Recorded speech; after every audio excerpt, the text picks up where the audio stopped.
ಇದಂ ವಿಷ್ಣುರುಚಕ್ರಮೇ ತ್ರೇಧಾನಿದೆ ಪದಂ ಸಮೂಢಪಸ್ಯಮಾಗಂ ಸುರೇಂ ಕಲ್ಯಾಣಾತ್ಮದಗಾತ್ರಾತ್ ಕಾಮಿಧಾರ್ಥಪ್ರದಾಯಿನೀಂ ಶ್ರೀಮದ್ವೆಂಕಟನಾಥಾಯಾಂ ಶ್ರೀನಿವಾಸಾಯ ಮಂಗಳಂ. ವೆಂಕಟೇಶೋ ವಾಸುದೇವೋ ಪ್ರದ್ಯುಮ್ನೋ ವಿತವಿಕ್ರಮಃ ಸಂಕರ್ಷಣ ನಿವೃತ್ತಶ್ಚ ಶೇಷಾದ್ರಿಪತಿರೇವ ಚ. ಗೋವಿಂದ ಗೋವಿಂದ. ಪದ್ಮಾನನೆ ಪದ್ಮ ಪದ್ಮಪತ್ರೆ ಪದ್ಮಪ್ರಿಯೆ ಪದ್ಮದಲಾಯತಾಕ್ಷಿ ವಿಶ್ವಪ್ರಿಯೆ ವಿಷ್ಣುಮನೋನುಕೂಲೆ ತ್ವತ್ಪಾದಪದ್ಮಂ ಮಯಿ ಸನ್ನಿಧತ್ಸ್ವ.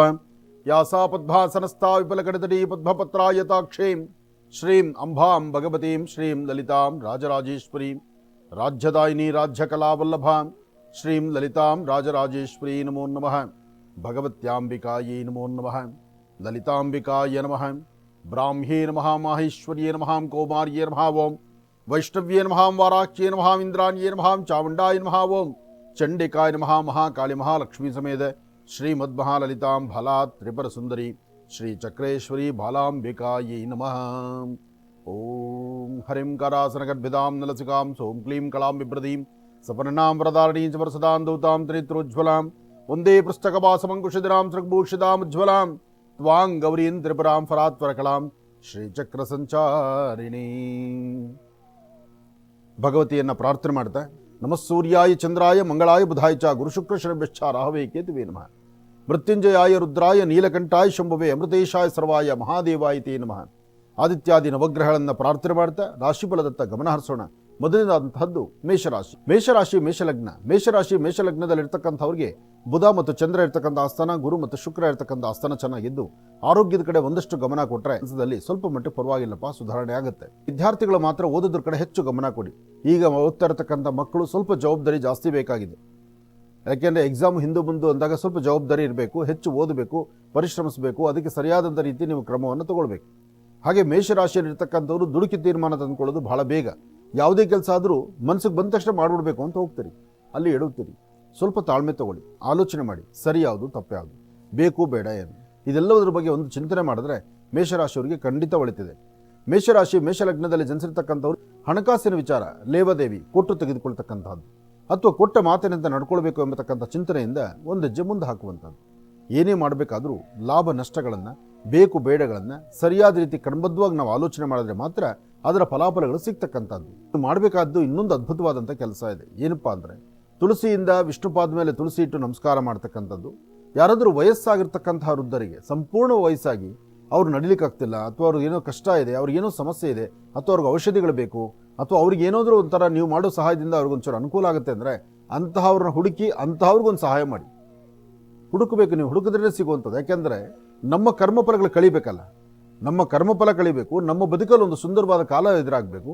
ಹಾಗೆ ಅಂತಹವ್ರನ್ನ ಹುಡುಕಿ ಇಂಥದ್ದೊಂದು ಸೇವೆ ಮಾಡಿದ್ರೆ ಅದು ಒಂದು ದೇವರು ನಡೆಸುವಂಥ ಸೇವೆ ಅಥವಾ ಒಂದು ಮಹಾಯಜ್ಞದಲ್ಲಿ ಪಾಲ್ಗೊಂಡಂಥದಕ್ಕಿಂತ ಹೆಚ್ಚು ಫಲ ಸಿಗ್ತಕ್ಕಂಥದ್ದು ಈ ಸೇವೆ ಆಗುತ್ತೆ.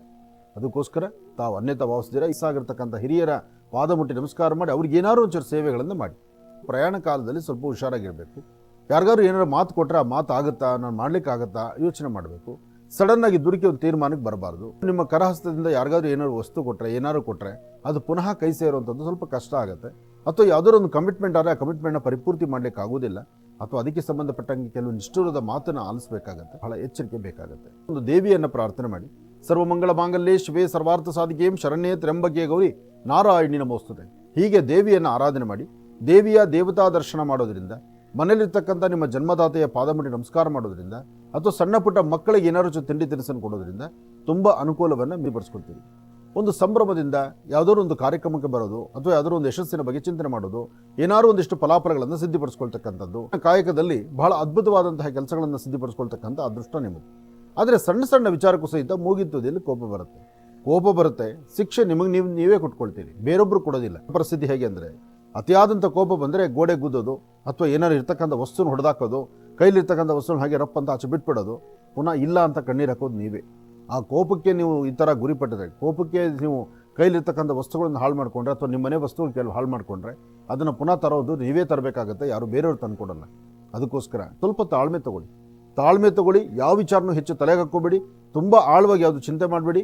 ಆಯಾ ಕಾಲಕ್ಕೆ ಸಂಬಂಧಪಟ್ಟಂಗೆ ಭಗವಂತ ನಿಮಗೆ ಅನುಕೂಲ ಮಾಡಿಕೊಡ್ತಾನೆ. ಆತನ ಕೃಪೆಯಿಂದ ಎಲ್ಲವನ್ನೂ ಸಹಿತ ಸಿದ್ಧಿಸ್ಕೊಳ್ತೀರಿ. ಎಚ್ಚರಿಕೆ ಏನಪ್ಪ ಅಂದರೆ ಯಾರೊಬ್ಬರೊಂದಿಗೆ ಏನು ವ್ಯವಹರಿಸಬೇಕಾದ್ರೂ ಸ್ವಲ್ಪ ತಾಳ್ಮೆಯಿಂದ ವ್ಯವಹಾರ ಮಾಡ್ತಕ್ಕಂಥದ್ದು ಬಹಳ ಉತ್ತಮ.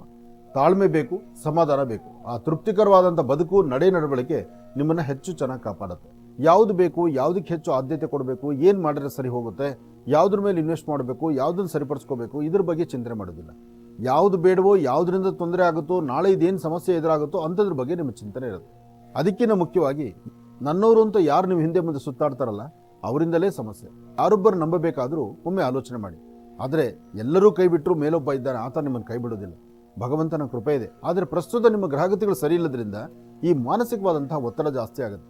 ನಾನಿದ್ದೀನಿ ಅಂತ, ನಾನು ಜೊತೆಲಿದ್ದೀನಿ, ನಾನಿದ್ದೀನಿ, ನಾನೇ ಸಹಾಯ ಮಾಡ್ತೀನಿ, ಅಥವಾ ನನ್ನಿಂದ ನಾನು ನಿಮಗೆ ಬೆಳಕು ತೋರಿಸ್ತೀನಿ ಅಂತ ಬರ್ತಕ್ಕಂಥವ್ರು ಸಹಿತ ನಡುಬೀದಿಯಲ್ಲಿ ನಮ್ಮನ್ನು ಕೈ ಬಿಟ್ಟು ಹೋಗ್ತಾರೆ ವಿನಃ ಯಾರೂ ನಮ್ಮನ್ನು ಕೈ ಹಿಡಿದು ನಡೆಸೋರಲ್ಲ. ಆದರೆ ನಿಮ್ಮ ಬುದ್ಧಿ ನಿಮ್ಮ ಕೈಲಿರಬೇಕು, ನಿಮ್ಮ ಜ್ಞಾನ ನಿಮಗಿರಬೇಕು. ಅದಕ್ಕಿಂತ ಮುಖ್ಯವಾಗಿ ಏನೇ ಮಾಡಬೇಕಾದ್ರೂ ಸ್ವಲ್ಪ ತಾಳ್ಮೆ, ಸಮಾಧಾನ ಬೇಕು. ಆಗಲೇ ಕೆಲಸ ಕಾರ್ಯಸಿದ್ಧಿ ಆಗ್ತಕ್ಕಂಥದ್ದು. ಒಳ್ಳೆಯದಾಗಲಿ, ಶುಭವಾಗಲಿ. ಎಡಗಡೆ ಮೊಣಕಾಲು ಅಥವಾ ಮೀನುವಾಂಸ್ಕಂಡ ಅಥವಾ ಬಲಗಡೆ ಭುಜ, ಇದು ಗಂಡಸರಿಗೆ ಸ್ವಲ್ಪ ನೋವು ಬರುವಂಥ ಕಾಲ ಆಗುತ್ತೆ. ಹಾಗೆ ಹೆಣ್ಣು ಮಕ್ಕಳಿಗೆ ಸ್ವಲ್ಪ ಚರ್ಮಕ್ಕೆ ಸಂಬಂಧಪಟ್ಟಂಥದ್ದು, ಮುಖದಲ್ಲಿ ಸಣ್ಣ ಕಪ್ಪು ಕಲೆಗಳಾಗುವಂಥದ್ದು, ಒಂಥರ ಅಲರ್ಜಿ ಆಗೋದು, ಅಥವಾ ಚರ್ಮಕ್ಕೆ ಸಂಬಂಧಪಟ್ಟ ನೋವು ಹೆಣ್ಣು ಮಕ್ಕಳು ನೋಡ್ತೀರಿ. ಇದರ ಮಧ್ಯದಲ್ಲಿ ಹೊಟ್ಟೆಗೆ ಸಂಬಂಧಪಟ್ಟ ಸಮಸ್ಯೆನೂ ಇದೆ. ಒಂದಿಷ್ಟು ಆಹಾರ ತಗೊಂಡ್ರೆ ಸಮಸ್ಯೆ ಆಗುವಂಥದ್ದು, ಅಥವಾ ಸರಿಯಾಗಿ ಡೈಜೆಷನ್ ಆಗದಿರೋ ಇರ್ತಕ್ಕಂಥದ್ದು. ಹೊಟ್ಟೆಗೆ ಸಂಬಂಧಪಟ್ಟ ಸಮಸ್ಯೆ ಯಾರು ಅನುಭವಿಸಿದ್ರು, ಯಾವುದೇ ರಾಶಿಯವರು ಅನುಭವಿಸಿದ್ರು, ಆ ದಿನ ಎಲ್ಲ ಅವ್ರಿಗೆ ಏನೋ ಒಂದು ಸಮಸ್ಯೆನೇ. ಹೊಟ್ಟೆ ಕರೆಕ್ಟಾಗಿತ್ತು ಅಂದ್ಕೊಳ್ಳಿ, ಇವತ್ತೆಲ್ಲ ಕೆಲಸಗಳು ಹ್ಯಾಪಿಯಾಗಿದ್ದಂಗೆ. ಮನೆ ದೇವರನ್ನ ಪ್ರಾರ್ಥನೆ ಮಾಡ್ತಕ್ಕಂಥದ್ದು, ನಿಂದಕರನ್ನ ಮನಸ್ಸಿಗೂ ತಂದುಕೊಳ್ಳದಿರ, ಯಾರು ಏನೇ ನಿಂದನೆ ಮಾಡಲಿ, ಯಾರು ಇಂದಲೇ ಏನೇ ಸಮಸ್ಯೆ ಆಗಲಿ, ಆದರೆ ಕಾಯುವನೊಬ್ಬ ಇದ್ದಾನಲ್ಲ, ಆತ ಭಗವಂತನ ಕೃಪೆ ನಿಮ್ಮ ರಾಶಿ ಮೇಲಿದೆ. ದೈವದ ಸಂಕಲ್ಪ ತುಂಬ ಚೆನ್ನಾಗಿದೆ. ದೇವರ ಕೃಪೆ ಅದು ಮತ್ತಷ್ಟು ಚೆನ್ನಾಗಿದೆ. ಏನೇ ಮಾಡಬೇಕಾದ್ರೂ ಒಳ್ಳೆ ಮನಸ್ಸಿನಿಂದ ಸಂಕಲ್ಪ ಮಾಡಿ, ಇಂಥ ಕೆಲಸ ಇವತ್ತಾಗಬೇಕು, ಇದು ನಾನು ಮಾಡೋದು ಕರೆಕ್ಟು, ಇದರಿಂದ ನನಗೆ ಅನುಕೂಲ ಆಗುತ್ತೆ, ಅನುಕೂಲ ಆಗಬೇಕು ಅಂತ ನೀವು ಸಂಕಲ್ಪ ಮಾಡಿ, ಖಂಡಿತ ಹೆಚ್ಚಿನ ಯಶಸ್ಸನ್ನು ತಾವು ಸಿದ್ಧಿಪಡಿಸ್ಕೊಳ್ತೀವಿ. ಮನುಷ್ಯನ ಗ್ರಹಗತಿಗಳೇ ಹಾಗೆ. ಒಂದು ಗ್ರಹದ ದೃಷ್ಟಿಕೋನ ಸಮಂಜಸವಾಗಿದ್ದರೆ ಅದೇ ರಾಶಿ ಮೇಲೆ ಇನ್ನೊಂದು ಗ್ರಹ ಬಿದ್ದಾಗ, ಇನ್ನೊಂದು ಗ್ರಹದ ದೃಷ್ಟಿ ಇದ್ದಾಗ ಅಲ್ಲಿ ಲಾಭ ನಷ್ಟಗಳು ಎಲ್ಲವೂ ವ್ಯತ್ಯಾಸ ಆಗುತ್ತೆ. ಒಳ್ಳೆಯದಾಗಲಿ, ಶುಭವಾಗಲಿ. ಫಲಾಫಲಗಳಲ್ಲಿ ತಾವು ಅಂದುಕೊಂಡಷ್ಟು ಮಟ್ಟಿಗೆ ಅಧಿಕವಾದಂತಹ ಲಾಭವನ್ನು ಸಂಪಾದನೆ ಮಾಡ್ಕೊಳ್ಬೋದು. ಯಾರು ಏನು ಹೇಳಿದ್ರು ಸಹಿತ ಸರಿ ಯಾವುದು ತಪ್ಪು ಯಾವುದು ಅಂತ ಸ್ವಲ್ಪ ಆಲೋಚನೆ ಮಾಡಿ ತಾಳ್ಮೆಯಿಂದ ವರ್ತನೆ ಮಾಡಿದ್ರೆ ಯಾವ ಸಮಸ್ಯೆನೂ ಇಲ್ಲ. ನೀವು ಮಾಡುವಂಥ ಕೆಲಸ ಏನಾದರೂ ಒಂದಿಷ್ಟು ಬದಲಾವಣೆ ತಂದುಕೊಂಡು ಅದರ ಫಲಾಫಲಗಳನ್ನು ಮತ್ತಷ್ಟು ಅದೃಷ್ಟವನ್ನು ಅಥವಾ ಅದ್ಭುತವಾಗಿ ಸಿದ್ಧಿಪಡಿಸ್ಕೊಳ್ಬೇಕಾದ್ರೆ ಕುಲದೇವರ ಅನುಗ್ರಹ ಖಂಡಿತ ನಿಮಗೆ ಬೇಕು. ಆ ಕುಲದೇವರ ಅನುಗ್ರಹ ಬೇಕು, ಅಥವಾ ದೇವಿಯ ಪ್ರಾರ್ಥನೆ ಇರಬೇಕು, ಇಷ್ಟಾರ್ಥವನ್ನು ಸಿದ್ಧಿಪಡಿಸ್ಕೊಳ್ತಕ್ಕಂಥ ಯೋಗ ಫಲ ಬೇಕು. ಸ್ವಲ್ಪ ತಾಳ್ಮೆಯಿಂದ ವರ್ತನೆ ಮಾಡ್ತಕ್ಕಂಥದ್ದು ಬಹಳ ಉತ್ತಮ. ಹಾಗೆ ಯಾರು ಏನು ಹೇಳಿದ್ರು ಸಹಿತ ಎಲ್ಲವನ್ನೂ ಆಲಿಸಬೇಕು. ನಿಮಗೆ ಸರಿ ಅನಿಸಿದ್ದನ್ನು ಮಾತ್ರ ಅದನ್ನು ಮುಂದುವರಿಸಬೇಕು. ಹೇಳಿದ ತಕ್ಷಣ ಮತ್ತೊಬ್ರು ಹೇಳಿದ್ರಲ್ವಾ ಅಂತೇಳಿ ನೀವು ಆ ಕೆಲಸ ಮಾಡೋದಕ್ಕೆ ಹೊರಟ್ರೆ ಅದರಿಂದ ಮತ್ತೊಂದು ಸಮಸ್ಯೆನೇ ಎದುರಾಗುತ್ತೆ. ಅದಕ್ಕೋಸ್ಕರ ಸ್ವಂತ ಬುದ್ಧಿ, ಸ್ವಂತ ಜ್ಞಾನದಿಂದ ಮಾತ್ರ ಸಾಧ್ಯ ಫಲಾಫಲಗಳನ್ನು ಸಿದ್ಧಿಪಡಿಸ್ಕೊಳ್ಳುವಂಥ ರೀತಿ. ಫಲಾಫಲಗಳಲ್ಲಿ ಏನಂದುಕೊಂಡ್ರೂ ಸಾಧ್ಯವೇ. ಆದರೆ ಸಣ್ಣ ಸಣ್ಣ ವಿಚಾರಕ್ಕೂ ಸಹಿತ ಮನಸ್ತಾಪ ಮಾಡ್ಕೊಳ್ತೀರಿ. ಮನಸ್ಸು ನೆಮ್ಮದಿಲ್ಲಂಥ ರೀತಿಯಲ್ಲಿ ಇರ್ತೀರಿ, ಅಧಿಕವಾದಂಥ ಚಂಚಲತೆಯಲ್ಲಿ ಇರ್ತೀರಿ. ಒಂದಷ್ಟು ಭಯದ ವಾತಾವರಣ ನಿಮ್ಮನ್ನು ಬಾಧಿಸ್ತಾ ಇರುತ್ತೆ. ಯಾವಾಗೋ ಮಾಡಿರ್ತಕ್ಕಂಥ ತಪ್ಪುಗಳು ಇವತ್ತೇನು ಮರುಕಳಿಸುತ್ತೋ ಎಂಬತಕ್ಕಂಥ ಆಲೋಚನೆ. ನಿಮ್ಮ ಕುಲದೇವರನ್ನು ಪ್ರಾರ್ಥನೆ ಮಾಡ್ತಾ ಯಾವುದಾದ್ರು ಒಂದು ದೇವಿ ಆಲಯಕ್ಕೋ ಅಥವಾ ಲಕ್ಷ್ಮೀ ಸಾನ್ನಿಧ್ಯಕ್ಕೋ ಅಥವಾ ವಿಷ್ಣು ಸಾನ್ನಿಧ್ಯಕ್ಕೋ ಬಂದು ತುಳಸಿಯಿಂದ ಒಂದು ಅರ್ಚನೆ ಸಂಕಲ್ಪ ಮಾಡಿಸೋದು ಭಾಳ ಉತ್ತಮ. ಇದರಿಂದ ಸಾಕಷ್ಟು ಫಲಗಳನ್ನು ತಾವು ಸಿದ್ಧಿಪಡಿಸ್ಕೊಳ್ತೀವಿ. ಒಳ್ಳೆಯದಾಗಲಿ, ಶುಭವಾಗಲಿ.